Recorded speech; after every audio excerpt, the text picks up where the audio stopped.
Real hot girl shit. What's up guys, it's me Amalia, back at it again with another video. Coucou les gars, coucou les copines, j'espère que vous allez tous bien. Et si c'est la première fois que tu arrives sur cette chaîne, bah sache que moi mon prénom, voilà, comme je l'ai dit tout de suite, en fait c'est Amalia Talissa. Et bienvenue dans la famille, j'espère que mon contenu va te plaire et que cette vidéo aussi par la même occasion. Donc aujourd'hui je vous retrouve pour, comme vous l'avez vu dans le titre, une nouvelle vidéo, plus précisément un What's Poppin' générique. What's poppin'? Brand new whip, just hopped in. Oui, je sais les gars, ça fait super longtemps que j'ai pas fait de What's Poppin'. Mais bon voilà, aujourd'hui, je dis bien aujourd'hui, regardez comment je suis excitée même en fait. Mais aujourd'hui, je vais vous parler de l'interview de Meghan Harry, donc de la duchesse. Est-ce que vous avez même duchesse? Parce que vraiment l'enfant là, ils n'ont plus les titres. C'est trop. On peut pas accepter. Hein? On peut pas accepter ça. Hein? Et ça, grande humiliation. Donc ouais, je vais juste dire Meghan Markle et le prince Harry, du moins ex-prince, je sais même pas s'il est encore prince, avec Oprah Winfrey. Donc il y avait l'interview hier ici au Gabon en rediffusion sur TMC. Suite à cette interview en fait, bah j'ai pris plein de notes parce que je savais qu'elle allait sortir des bombes. Les What's Poppin' sont en gros une série de vidéos en fait qui traitent des polémiques actuelles. Donc puis la polémique a découlé de cette interview, bah je jugeais qu'il était nécessaire que j'en parle, que je vous dise un peu bah ce que moi j'ai retenu de l'interview, qu'on essaie aussi de voir si réellement la famille royale est problématique ou pas. Savoir un truc, c'est que moi je déteste les vidéos entre griffes, pipi, caca. En gros, qu'est-ce que je veux dire par ça, c'est que je déteste les vidéos où on parle juste pour parler en fait. Donc on va être organisé comme d'habitude. Donc j'ai segmenté cette vidéo en deux parties. La première partie ce sera en gros bah logiquement en fait, je vais juste suivre l'interview, les différents thèmes abordés par Meghan. Je vais vous dire ce qu'elle a dit, il y aura souvent des citations, je vais débriefer. Et la deuxième partie avec Harry.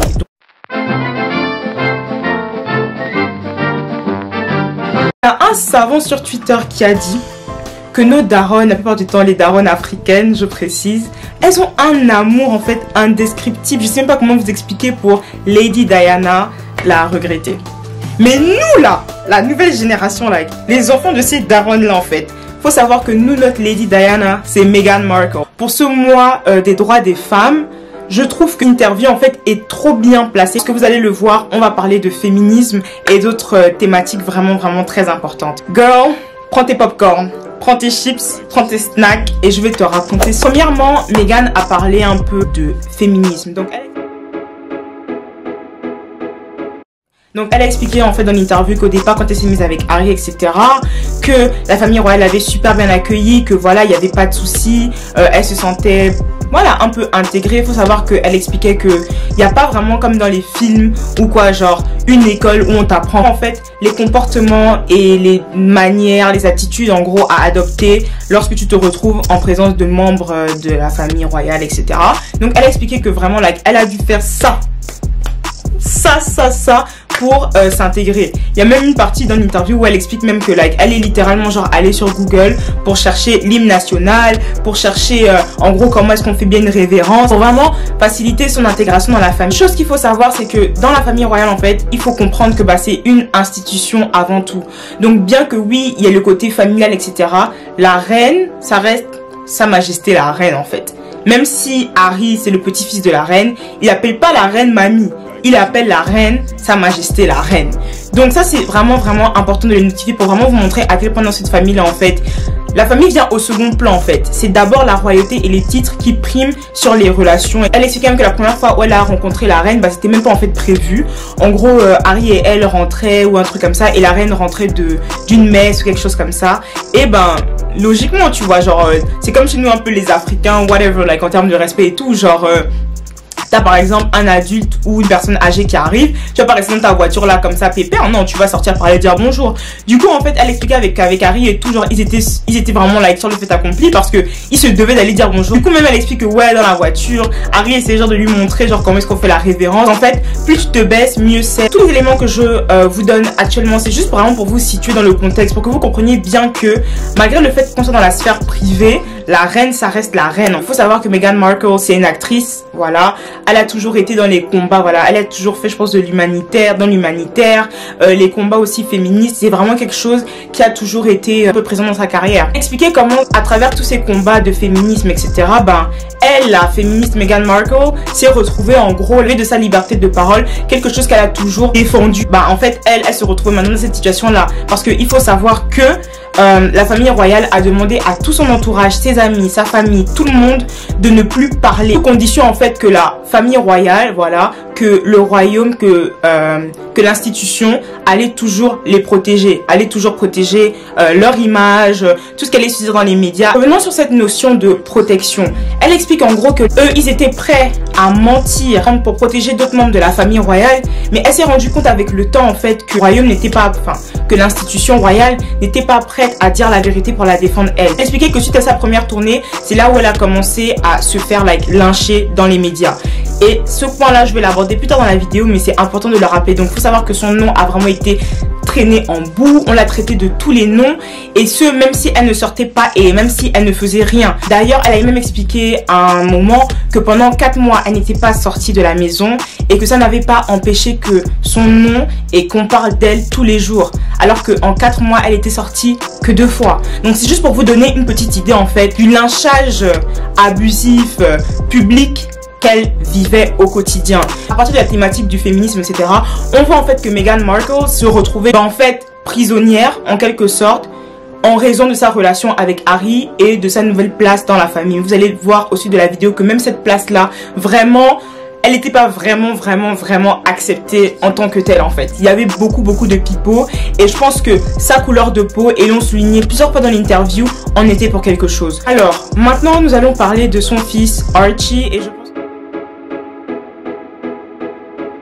et je pense que vous avez dû tous entendre parler de cet extrait où en gros elle a expliqué que Archie, je vais arrêter de dire Archie, je pense que je vais dire Archie pour aller plus vite parce que le temps que je réfléchisse à comment bien prononcer son nom en anglais, bref ça prend du temps.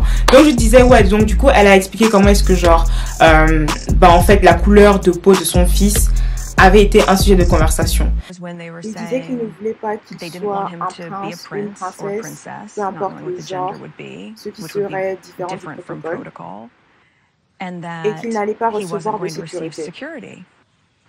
What? Mais on n'est pas en train de dire ne le faites pas prince ou princesse, peu importe. Mais si vous êtes en train de dire que le titre va affecter sa protection, nous n'avons pas créé cette immense machine en termes de clickbait et de tabloïd. Vous avez autorisé ça. Mais il faut savoir que d'après la convention de George V, dans la lignée, etc., Archie a clairement le droit d'avoir un titre.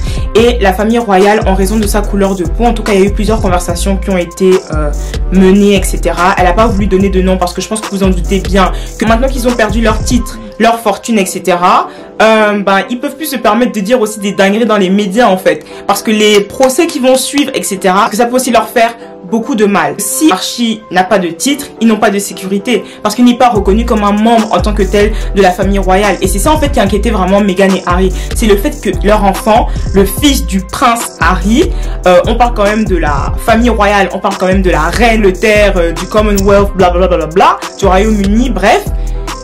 C'est son petit-fils, donc c'est sûr qu'en termes de protection, il est dans leur obligation, en fait, dans leur devoir, en fait, c'est plus que nécessaire pour eux d'être protégés. Du coup, en fait, la famille royale a même allé jusqu'au point de faire une modification sur cette convention-là, juste pour ne pas donner le titre à Archie parce qu'il avait du sang noir. Donc clairement là, en fait, on parle de racisme, même pas chercher à droite à gauche, en fait. Comment ça se fait que un bébé, je pense que voilà, tous les autres bébés ont eu leur titre, il y a toujours des titres disponibles, etc. Pourquoi est-ce que l'enfant de Meghan est privé de titre alors que les autres enfants, eux, n'ont pas eu tous ces problèmes-là en fait? Et c'est là où vraiment, eux, ils ont commencé à comprendre en fait que la couleur de Meghan et le fait qu'elle soit noire, du moins métisse, posait réellement un problème dans la famille et même au-delà de ça dans l'institution royale. Donc elle est revenue sur, vous savez, il y avait eu une polémique lors de sa visite en Afrique du Sud où en gros un journaliste a commencé l'interview en lui demandant si elle allait bien. Et elle expliquait justement qu'à cette période-là, elle n'allait clairement pas bien et que le fait que le journaliste même lui ait posé la question, ben les gens voient ça comme si c'était un truc banal en fait, mais que pour elle c'est vraiment like, ça l'a vraiment touchée parce que elle vivait déjà depuis plusieurs mois en fait un lynchage public dans les médias, et le fait que juste une seule personne se soucie en gros de sa santé mentale et de son état, pour elle en fait c'était pour vous dire à quel point genre la go en fait elle était, mais like elle en pouvait plus en fait, mais genre voilà, pour elle c'était vraiment like un truc de ouf parce qu'elle était, voilà, elle avait dit elle était épuisée, elle s'ouvrait car elle avait demandé de l'aide à l'institution depuis et l'institution ne faisait rien. En plus de ça, elle est revenue aussi sur le bad buzz avec Kate Middleton pendant leur semaine je pense où en gros le mariage d'Harry et Meghan a été prononcé etc machin. Il y a eu une polémique comme quoi en fait Meghan aurait fait pleurer Kate Middleton, mais en fait elle expliquait dans l'interview que c'était totalement faux en fait, que même bien au contraire, mais elle n'a pas voulu rentrer dans les détails parce que Kate lui a présenté des excuses et elle a estimé que elle allait pas plus la traîner que ça parce qu'elle a accepté ses excuses, mais qu'en gros c'était même plutôt l'inverse, que c'était en fait Kate qui avait fait pleurer Meghan à cause d'une histoire de robe de mariée etc durant sa semaine de mariage, et ça tout le monde le savait, la famille royale le savait, n'a pas empêché qu'elle soit lynchée dans les médias anglais.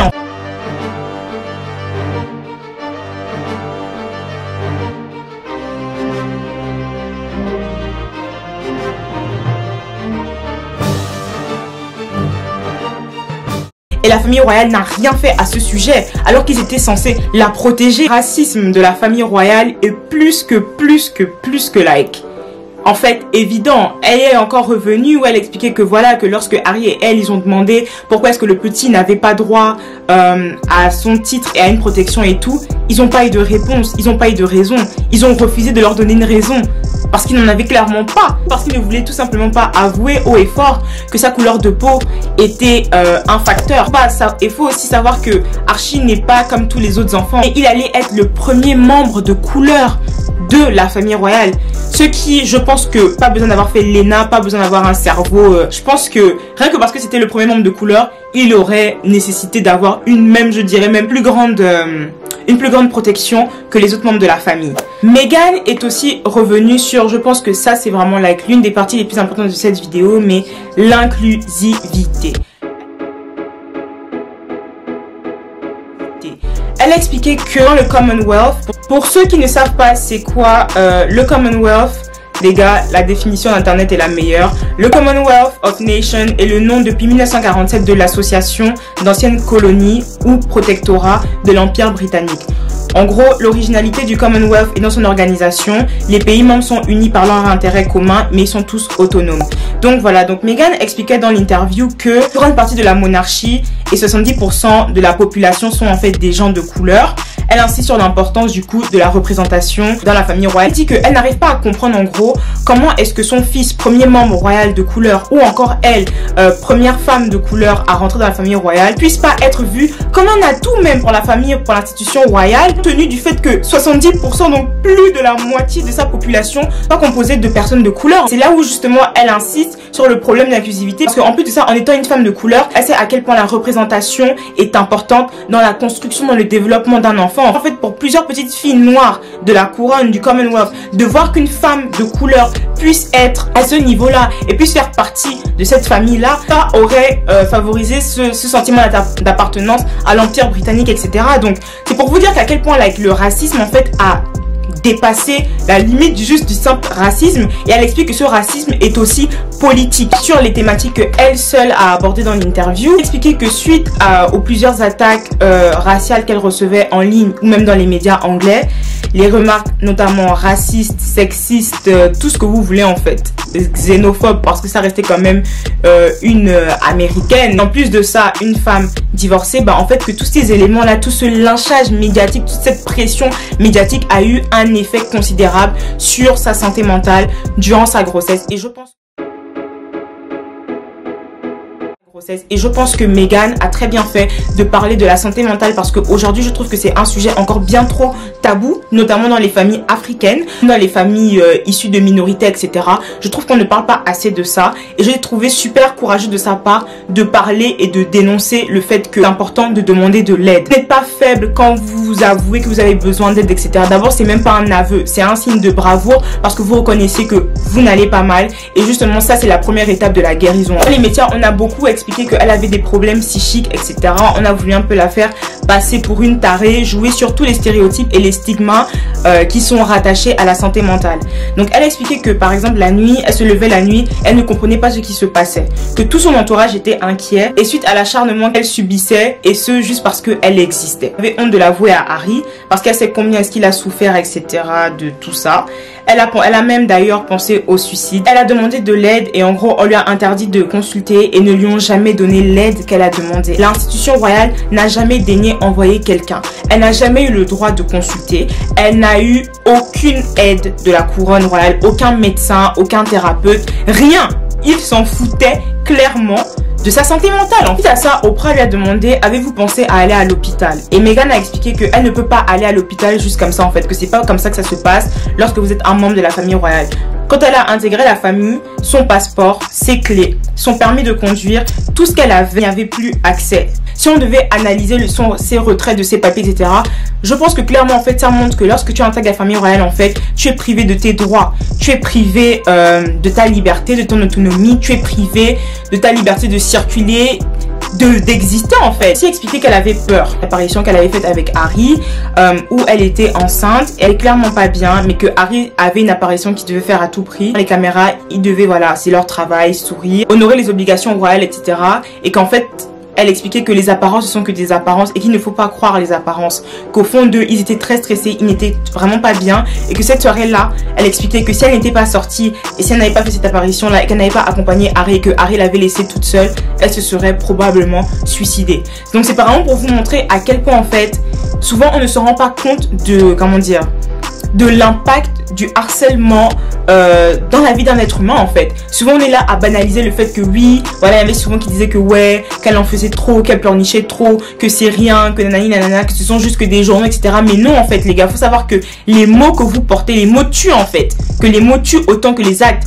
Tu peux venir me pincer, ça va me faire mal, mais tu peux tout autant me dire des paroles blessantes et ça va tout aussi me faire mal, si ce n'est même plus me faire mal en fait. Pourquoi il est important de toujours avoir de la compassion pour les gens? Parce qu'on ne sait pas ce qu'ils vivent dans les coulisses. Il y a des gens que vous voyez dans la vie de tous les jours qui sourient, qui sont tout le temps souriants, etc., qui sont tout le temps heureux, mais les gars, vous ne savez pas en fait ce que ces sourires-là cachent en fait. Souvent il y a des mal-être plus profonds. C'est pourquoi je pense, et moi c'est par exemple quelque chose que je m'efforce de faire, de toujours être correct, de toujours être poli, de toujours être souriante. Enfin, peut-être pas souriante parce que voilà, vous-même me connaissez aussi, mais de toujours être en tout cas gentille et bienveillante envers les gens. Parce que vous ne savez pas à quel point la gentillesse en fait peut faire du bien à quelqu'un. Elle est aussi revenue sur les réactions du palais et en gros Oprah lui a demandé, oui, est-ce que vous avez peur en fait de la réponse en fait de la famille royale, et elle a expliqué qu'ils ont juste dit ce qui s'est passé, qu'elle ne comprend pas et qu'elle ne voit pas comment est-ce que la famille royale ne pourrait pas penser en fait que like ils allaient dire quelque chose. Cette deuxième partie, pourquoi est-ce qu'ils sont partis Donc